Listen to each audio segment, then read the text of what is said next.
We also did an over-under of how many beers we've drank in our life just now, and I think we arrived at about 14,500. So if you think that's a lot or a little, let us know, and we'll start drinking more. But do us a favor, jam the subscribe button, and let's go get them. Okay, it's the end of December to remember. Bender. Through December. Big time bender through December for me. I don't know about you. A couple of days before New Year's, we're tied 2-2. Got to keep going until we break the tie. That's a rule we've had since very early in our lives. Pretty excited. We've got some great stuff coming in the new year. We're going to do some barbecue videos. Seems y'all really like the wine video. We could talk about wine all day.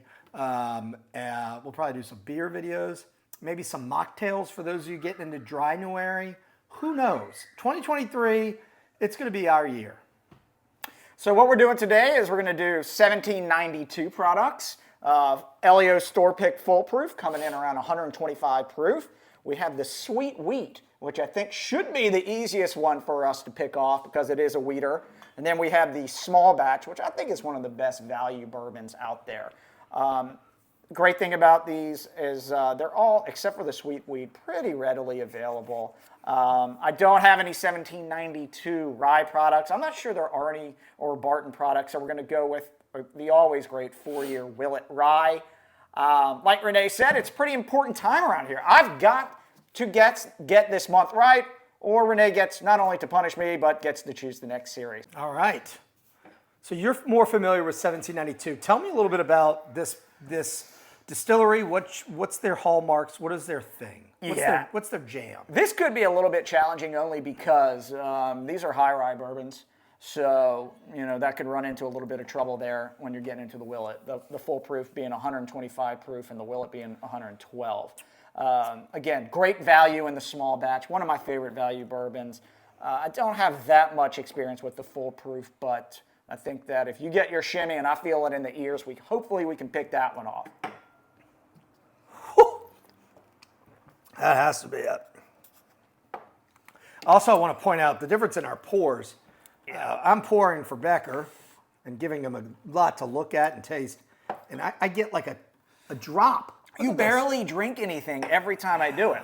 Well, on my first pour, my ears are ringing, and it has a really nice sweet up front, very traditional bourbons. I'm getting the honey, the caramel once you get through that ethanol and punch through that, but that's great store pick. I think this is the full proof, the Elio store pick. A little bit oaky on the finish, which I don't love, but all around pretty decent. Same thing on my big. It hit me. I did my patented shimmy, but it's just got a beautiful finish. It doesn't burn. Oh, you liked the finish. See, I liked it. I liked everything. I liked that lingering taste on it. I really liked the palate. I didn't care for the finish. The second one, I'm getting no-nos. So I haven't tasted it yet. Let's go.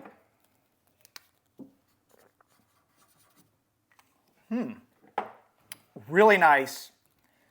Very little proof. So very easy, very crushable. That to me, I think that's the small batch unless I get something out of C here because it's lighter color. So the Sweet Wheat we know is going to be a little bit lighter color. These are indicators you can go through if you ever find yourself dueling to the death through tasting bourbons.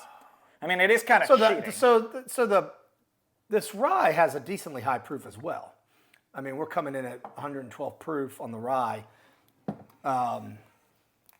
Yep. Because there's two that definitely stand out from that ethanol hitting you in the face. Now, I could very well get them mixed up, but I think I know which one's the high proof, and I think I know which one's the rye. Now, I'm just finished D, and I think it's the rye. I think it's a fantastic rye at that. The Willet 4-year is pretty highly rated for a pretty available rye, but I'm getting a lot of traditional rye flavors there. Just it's a little bit minty, it's a little bit earthy, it's a little bit woodsy for me. I'm going to tell you, I don't need to go through them again. I feel pretty confident. I don't know if you need more time, but you let me know. I'm ready to go. So the sweetness thing, I'm getting a ton of sweetness, almost like a bakery, like a vanilla-y brioche thing on this one. Okay. Well, if I inverse two like I typically do, These are the two. This is sweet wheat and the small batch. Okay. I don't know which ones they are, but I'm telling you right now, if I'm wrong on these, I'll chase a bottle of Mad Dog. That'll be my punishment. All right. You went first last, or did I go first? I did. So you go this time. Okay.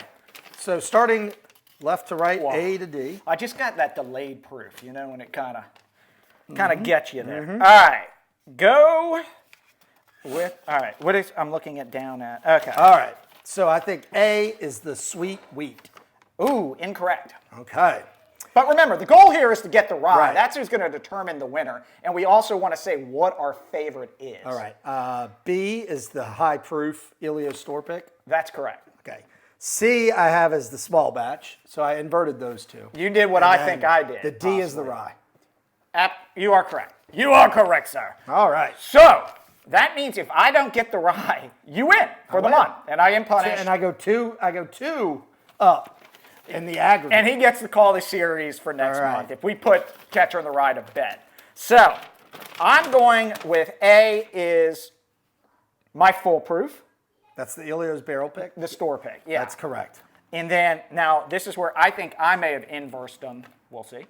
I'm going with the small batch for B. That is correct. Then I'm going the sweet wheat for C. That is correct. And I'm going the rye for D. Look at that. Well, you know, you kind of, maybe you did win the tiebreaker. Well, what did you think was your favorite one, though? Let's go through that, too. My favorite was definitely the the Elio store pick. I thought, despite its high proof, it just had this awesome, really cool finish. And especially, you know, we just got through that bad of cold weather. Like, I could really have used this. Yeah, I kind of agree with you. I'm pretty hungover today. I got in it a little bit more than I thought I was last night on I guess, I don't even know what today is, Wednesday? Ish. But I definitely got more flavor profile out Yep. off the full proof. And I think that's interesting because when we started this, we really preferred lower proof stuff. And now we're gravitating up the proof scale. The rye is really good too, and I'd probably put that as my second. I do think the small batch is a great, maybe a starter whiskey. Sweet wheat, everybody kind of chases it. Doesn't do anything for me, gonna be honest with you. I'll say that I think this lineup may have been maybe my favorite. There wasn't a bad one in the batch. No, I agree with that. I think these are some great whiskeys. Now, we didn't do the Tater Challenge. We couldn't make it happen this week. It could be the tiebreak. So stay tuned. 14,500 beers we've each drank. Jam the subscribe button. Let us know what you think. And give us your beer number. Yeah, what's your beer number? What's your body count on beers? And how you figured it out. Is there a beer body count? Because You're the I'm a Wilt slayer. You're the Wilt Chamberlain. All right, everybody. Thanks for joining. We'll catch you next time. Cheers.